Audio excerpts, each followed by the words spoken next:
My name is Gavin Michael Booth. How Many Days is my mission to meet the people who've inspired my filmmaking career the most. Every day, I'll post a video and it's up to you, combined with the power of the World Wide Web, to help me catch their attention.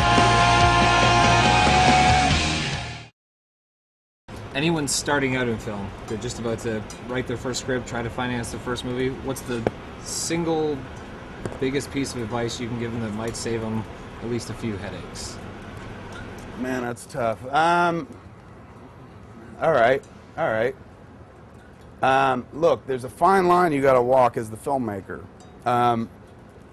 Or if you dare to call yourself the artist. And you're listening to a voice, you know how it should be, you know what it should look like, you have a very specific vision in mind, and I think there's an acceptable amount of that a filmmaker should be allowed to get away with, to get their image on the page. Doesn't, on celluloid, doesn't include abusing people around them by any stretch of the imagination. But you have to have this kind of a reasonable amount of unreasonability to even become a filmmaker.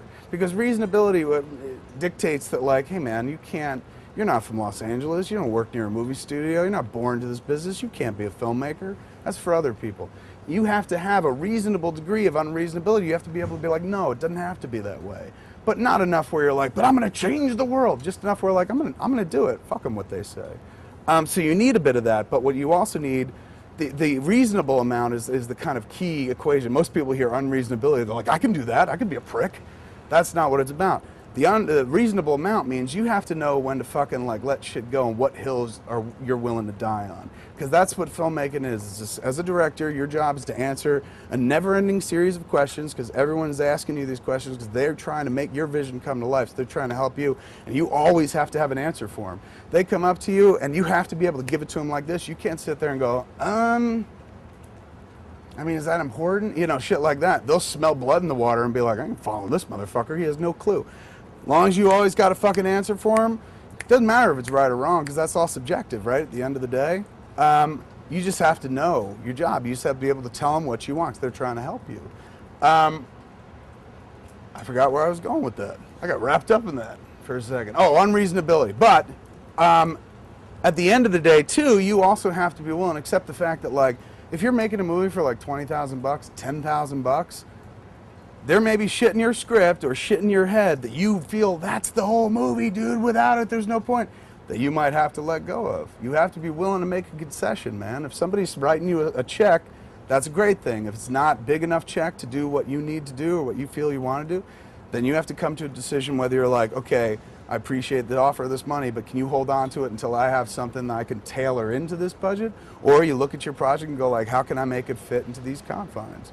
And some people get real tight about that. You know, you meet a lot of filmmakers who refuse to cut their movie. They got a 2.5-hour cut of their movie, and they're like, but it's all essential. You don't understand this movie. If I take this out, it's a puzzle. And if this comes out, this won't make sense. And you're like, bullshit, dude.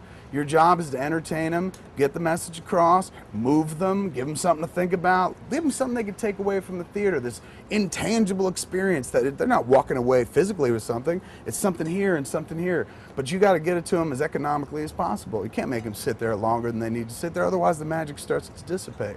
You know, you sit there and watch a magician for 2 hours, guess what?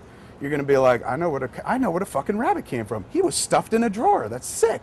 But if you're there for 15 minutes, you're like, wow, that's fucked up. Where'd that rabbit come from? And that's what it is, man. It's about leave them wanting more, leave them, make the illusion happen. And when their movies are chunky and flabby and shit like that, you can say what you want about the shit I've done.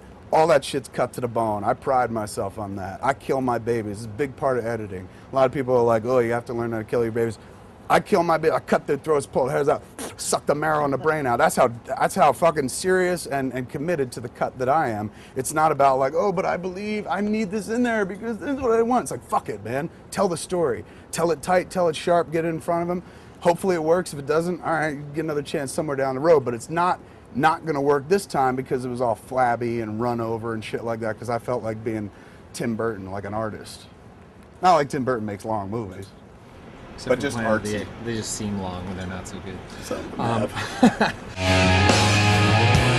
Visit howmanydays.ca to find out who's on my list. I won't stop until I've met face to face with these artists.